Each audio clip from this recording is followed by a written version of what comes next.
Bienvenidos a esta segunda parte del amanecer de las civilizaciones. Ahora vamos a continuar con las tres últimas cunas de la civilización que no pudimos ver en el video anterior. La cuarta cuna de la civilización es en los ríos Yangtze y Amarillo.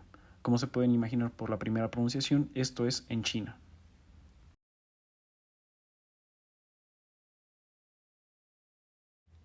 El siguiente punto es hablar de sus principales cultivos y animales.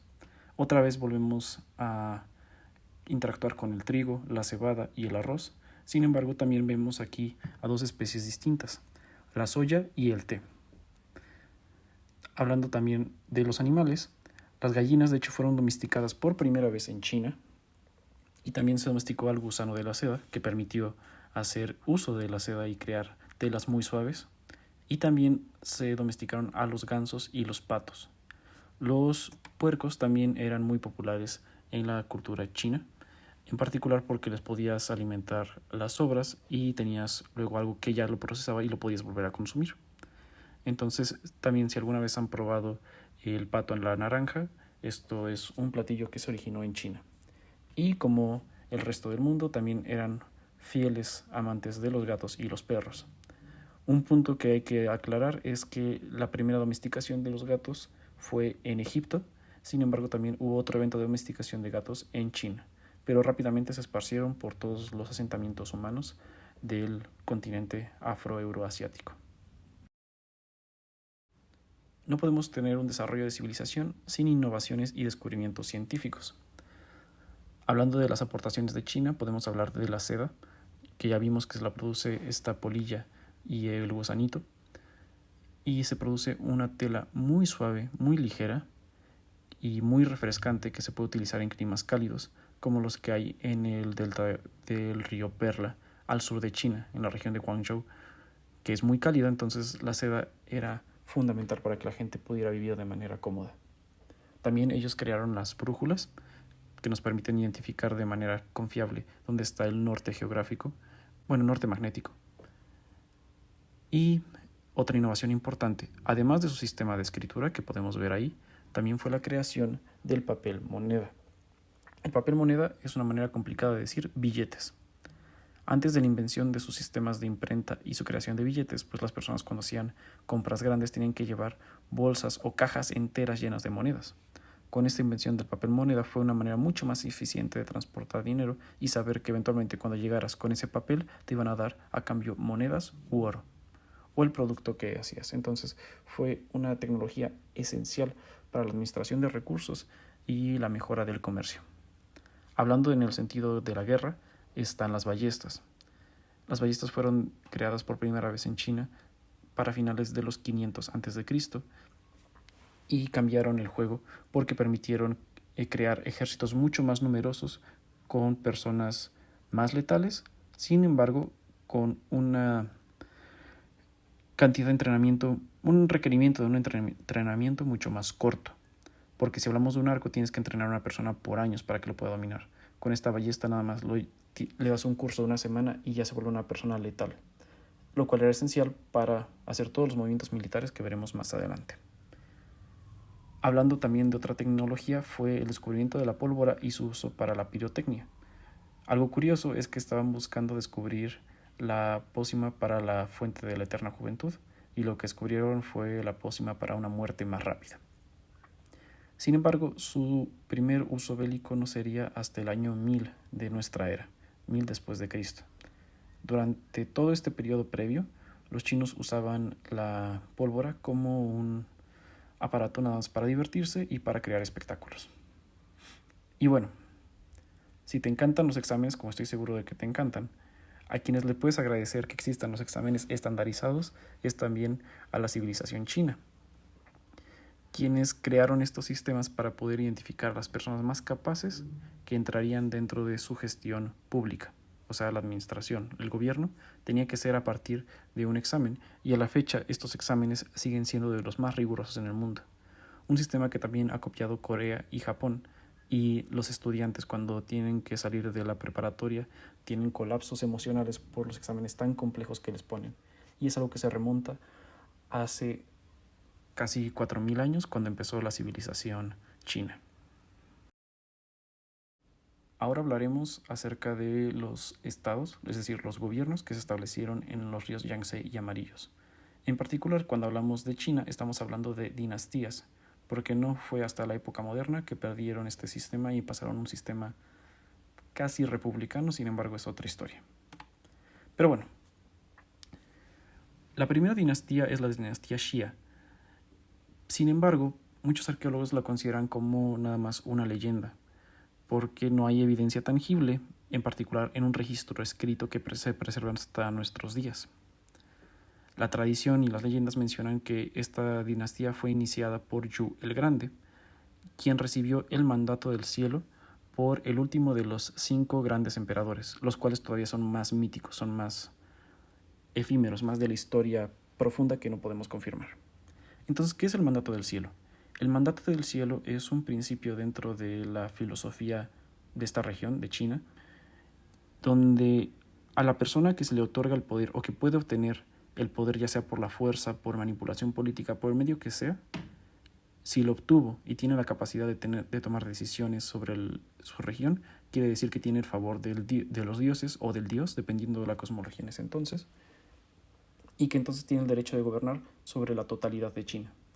Este mandato del cielo ha sido utilizado muchísimas veces para cometer guerras increíbles, para hacer violaciones tremendas de derechos humanos y también para construir obras impresionantes como la Gran Muralla de China. Sin embargo, el inicio del mandato del cielo sí se puede confirmar que fue en esta nebulosa dinastía Xia cuando se empieza a hablar de que ellos tenían el favor de los dioses. Sin embargo, no todo dura para siempre. La dinastía Shang desplaza a la dinastía China, a la dinastía Xia, en el año 1600 antes de nuestra era. Sin embargo, de la dinastía Shang sí contamos con evidencia tangible. Los primeros registros, de hecho, de la escritura china, de su sistema de escritura pictográfico, se remontan a esta era en huesos que se usaban para rituales de predicción del futuro. Lo que hacían es que tenían un montón de huesos, los aventaban, escribían, antes de aventarlos a fuego, escribían algún mensaje en el hueso y lo aventaban al fuego. Y se reventaba el hueso después de un momento calentándose. Dependiendo de dónde estuviera la quebradura del hueso, indicaba que si era un buen presagio o un mal presagio. Se han encontrado 60.000 huesos de esta época con caracteres identificables y por lo cual se ha podido entender que la dinastía Shang también quería ver su futuro. Otra tecnología que usaron constantemente era el bronce, para sus armas, para sus escudos y también para su joyería y demás bisutería. Y su último rey sería Di Jin, que se suicidaría debido a que sus tropas fueron derrotadas por el ejército de Zhou. Y por último, porque terminamos este periodo en el 500 antes de nuestra era, la dinastía Zhou. Esta dinastía sería la más longeva, durando desde el año 1046 antes de nuestra era hasta el año 256. Ellos todavía formalizaron más el sistema de administración a través de sistemas feudales, donde los siervos tenían que repartir su dinero a un marqués o a un sheriff, y además también organizaron sistemas de nobles, 5 castas distintas de nobles, para garantizar toda una jerarquía. Entonces partíamos de un emperador, luego un rey, un conde, un marqués y el sheriff. Estos sistemas permitían una administración más eficiente del territorio, así como también les daban la facultad de ejercer más presión sobre la producción agrícola. Entonces ponían cuotas. Otro dato curioso es que este ejército, el ejército de la dinastía Zhou, fue el primero en utilizar carrozas en tiempos de guerra en esta región del este asiático, en particular en China. Sin embargo, las carrozas también ya habían sido utilizadas en una guerra entre Asiria y Egipto.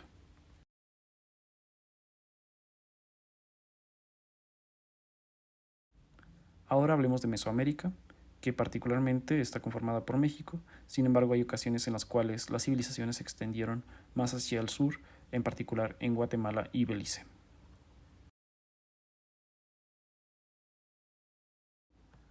Cuando hablamos de los cultivos de Mesoamérica, no podemos dejar de hablar del maíz. El maíz fue fundamental para la construcción de una civilización compleja y es la que ha alimentado a la población en Mesoamérica desde hace 2500 años. Otro producto clave y que nos ha sostenido ha sido los frijoles, el aguacate, los chiles y el cacao. Ahí pueden ver cómo se ve el cacao en su forma natural. De hecho, cuando se empezó a domesticar el cacao, lo que le interesaba a las personas consumir no era la semilla de donde sacamos el chocolate, sino esa textura blanca que se ve, que es dulcecita y un poquito similar a la de una guanábana o un lichi, pero seco. Entonces estas especies eran la base fundamental de la comida mesoamericana. Y si lo analizamos desde el día de hoy, pues casi con todo esto que tenemos en la diapositiva podemos hacernos unos chilaquiles muy fácilmente.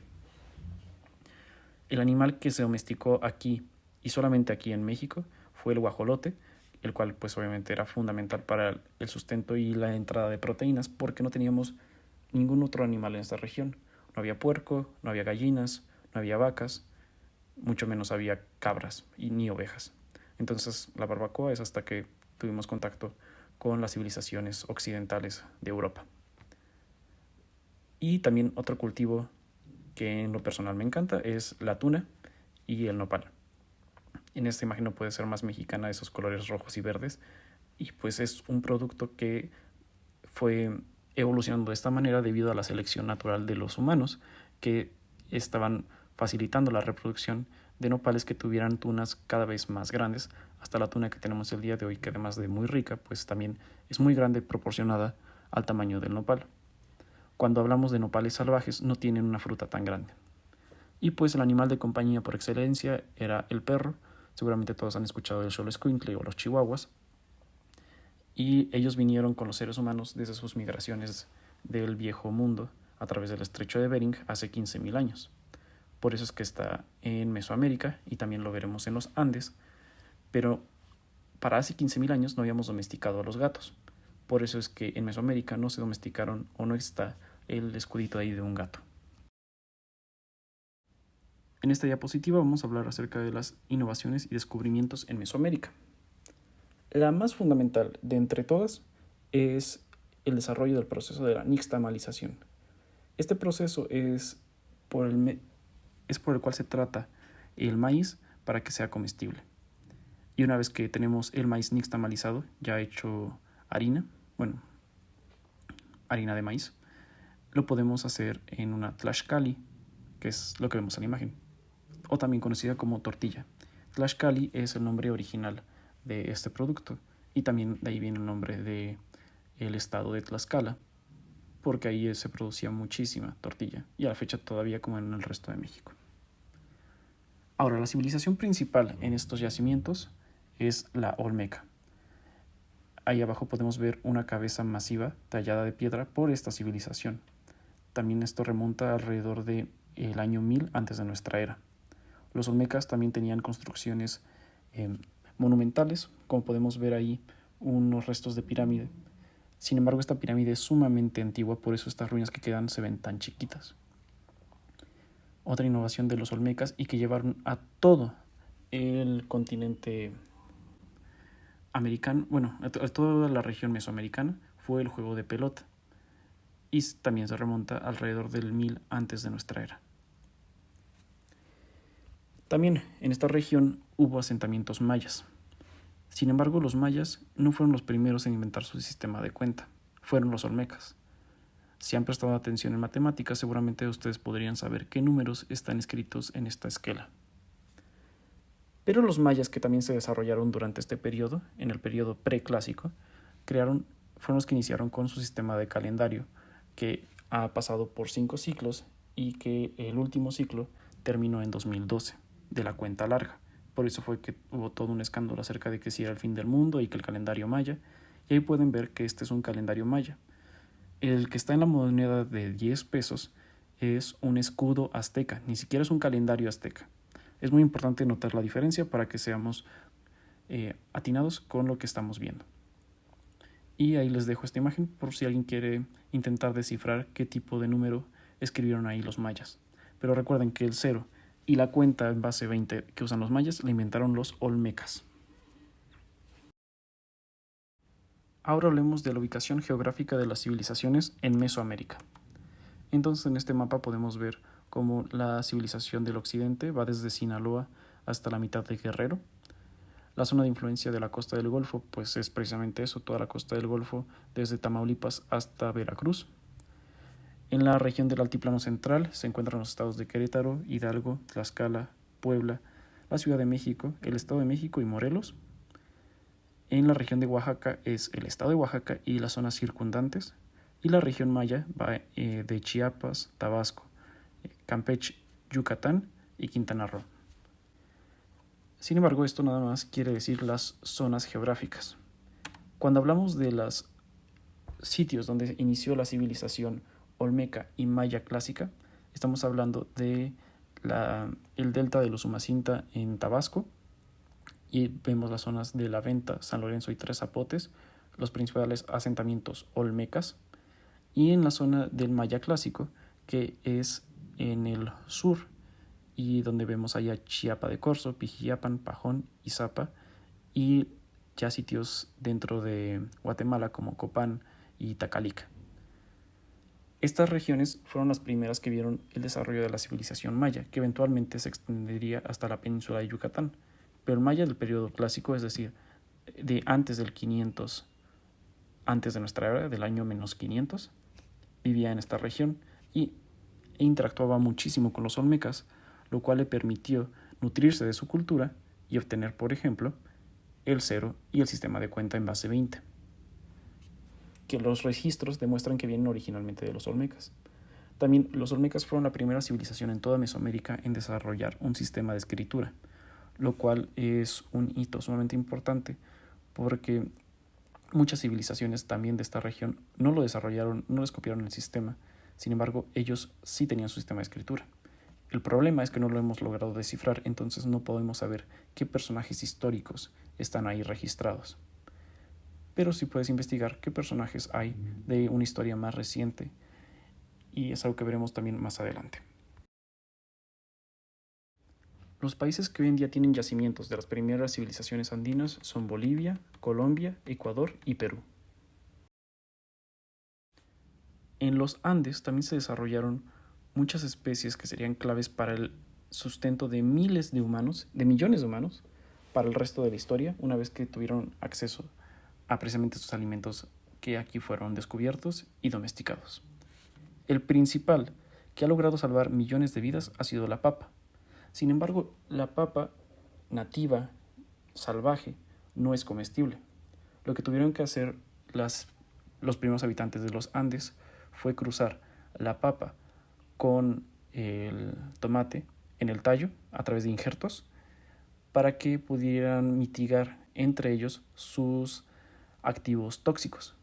Y entonces de ahí se desarrolló una papa que ya no era venenosa, muy densa en calorías, muy nutritiva, y entonces la podías clonar porque además es una raíz. Entonces cortas una papa a la mitad, la vuelves a enterrar, te crecen 2, 3 papas más, que no son organismos distintos, son clones. Entonces, este tubérculo fue esencial para poder desarrollar la civilización de los Andes y después para fortalecer el resto de las civilizaciones en el planeta. Como ya les dije, también el tomate se domesticó por primera vez aquí. Imagínense comerse una pasta sin poder hacer una salsa boloñesa, sin salsa de tomate. Es muy difícil de entender cómo era esto, pero pues la comida hace 500 años era mucho menos sabrosa, a mi parecer. La calabaza también fue domesticada en esta región y se hicieron una multitud de especies que además sus costras, una vez que estaban vacías, podían dejarse secar y utilizarse como contenedores para alimentos o agua, lo cual era una herramienta también clave. El camote, que los nativos le llamaban batata, y entonces por eso también que dicen patata a la papa, hubo una mezcla ahí, pero el camote también fue domesticado en esta región, siendo mucho más dulce y también un poco más difícil de cultivar y se pudre más rápido que la papa, pero igualmente viable. Los cuyos también fueron domesticados en esta región, así como las llamas. Sin embargo, los cuyos no fueron domesticados para ser bonitos y verse como mascotas. Fueron domesticados para ser alimento. A la fecha todavía en Perú se come el cuyo y lo preparan en un sinfín de maneras. Y además lo que es también en inglés le llaman guinea pig, porque los habitantes nativos de los Andes usaban al cuyo de manera similar a un puerco. Le alimentaban las sobras, no tan omnívoro como un puerco, pero le daban todas las plantitas, hojas que quedaran, y el cuyo iba creciendo, creciendo, creciendo, y cuando estaba suficientemente gordito, se lo comían. Todo lo que camine al plato. La llama también sirvió para alimentar a la población, sin embargo, tenían una expectativa de vida mucho más largo, y tienen, porque también tienen lana, lo cual permitía trasquilarlas y te daba un sentido de mantener al animal vivo. Además de la llama también está el guanaco y la alpaca, que son especies de estos camélidos. Pueden ver cómo tienen la boca similar a un camello, que viven en la región de los Andes. El problema para las civilizaciones andinas es que estos animales no pueden cargar tanto como podría cargar una vaca o un caballo.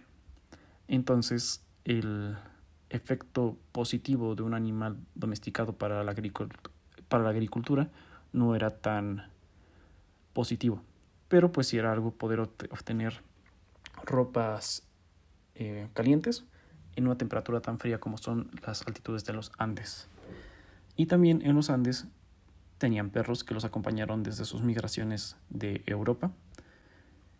Y lo curioso es que también hay una especie de perro de Perú que es muy similar al Xoloitzcuintle. Sin embargo, son razas lejanas. Son de la misma especie, pero no es lo mismo el perro calvo del Perú que el Xoloitzcuintle. Pero los perros, como lo pueden ver, estuvieron presentes en todos los procesos de domesticación y han acompañado al ser humano desde hace al menos 15.000 años, y hay arqueólogos que los remontan desde hace 30.000 años antes de nuestra era. En esta diapositiva te presento las innovaciones y descubrimientos de los Andes. Aquí podemos ver otra vez cómo hay arquitectura monumental. Esta es la puerta de Tiwanaku.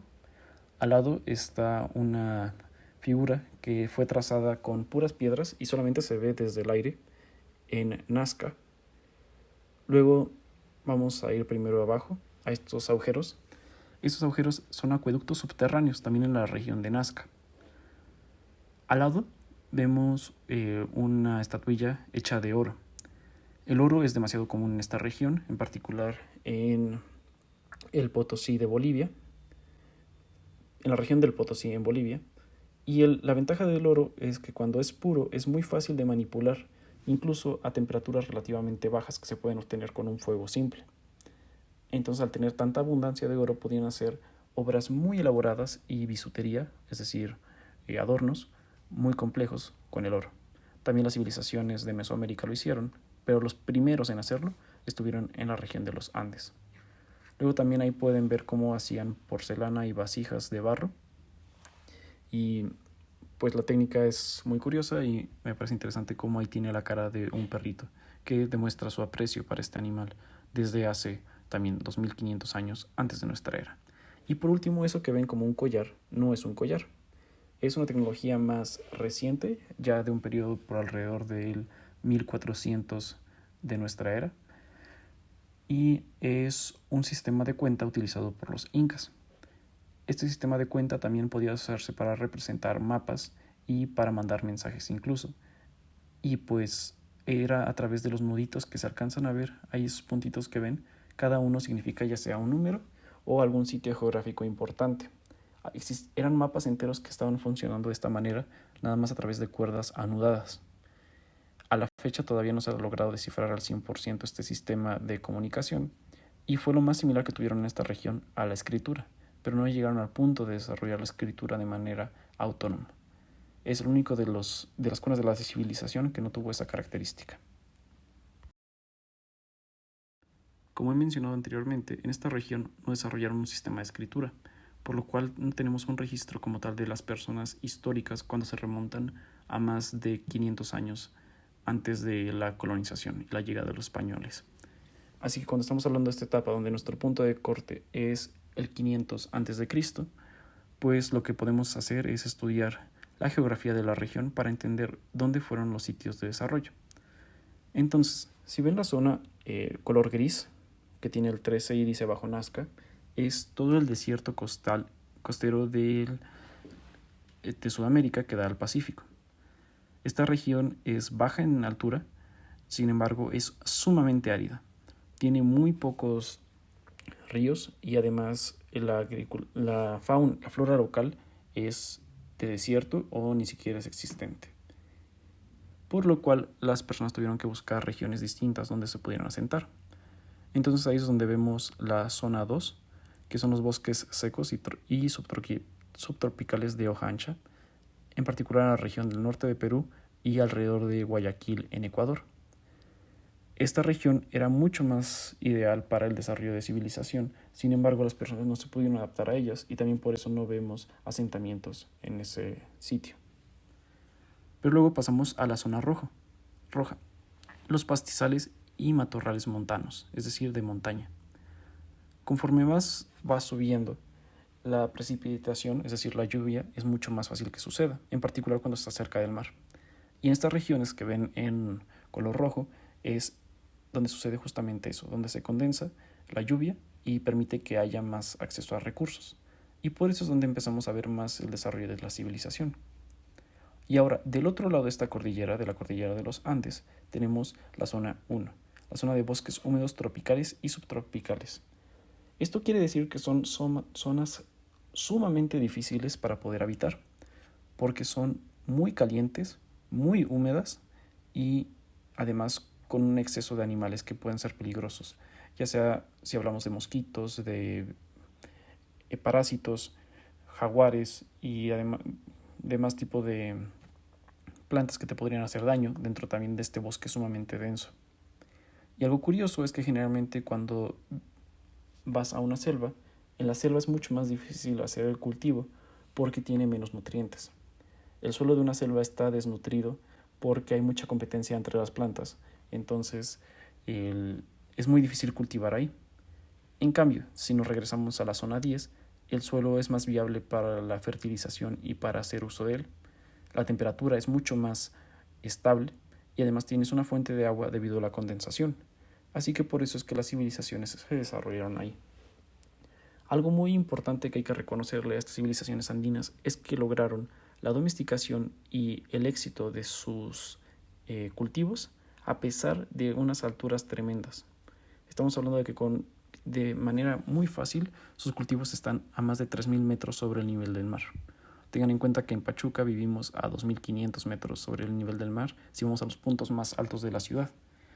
Entonces es en una zona sumamente fría, seca, pero con un poquito de humedad que da lo suficiente para poder cultivar. Y además de que lograron adaptar a las especies que domesticaron para que entraran a este clima. Y ahora, para cerrar esta actividad, el reto que te voy a poner es que crees una receta, partiendo de las plantas y animales que hemos visto que vienen de cada una de las regiones, de Mesopotamia, el Nilo, el Indo, la zona de China, Mesoamérica y los Andes. Por favor, asegúrate de que pongas al menos un ingrediente por región y pues al final que sea una receta que sea viable. También no me vayas a combinar guajolote con cuy a menos que tenga un sentido de que en tu receta. Usa la tabla para escribir los ingredientes que vas a utilizar y al reverso de la hoja ahí escribe cómo sería la preparación que te imaginas. Usa tu creatividad, no te preocupes, no es como para que te vaya a evaluar en una cocina o te vaya a poner a prepararlo, pero es para ver cómo has entendido la importancia de estos nutrientes y qué es lo que te gustaría probar. También si encuentras otro ingrediente que no he mencionado porque faltan un montón, puedes agregarlo siempre y cuando identifiques de qué región es principal. Incluso si es una región que no pertenece dentro de esta categoría de las primeras 6 cunas porque hubo otros puntos de domesticación de animales. Sin embargo, aquí es el punto donde se unieron la domesticación y el inicio de procesos de civilización y creación de ciudades.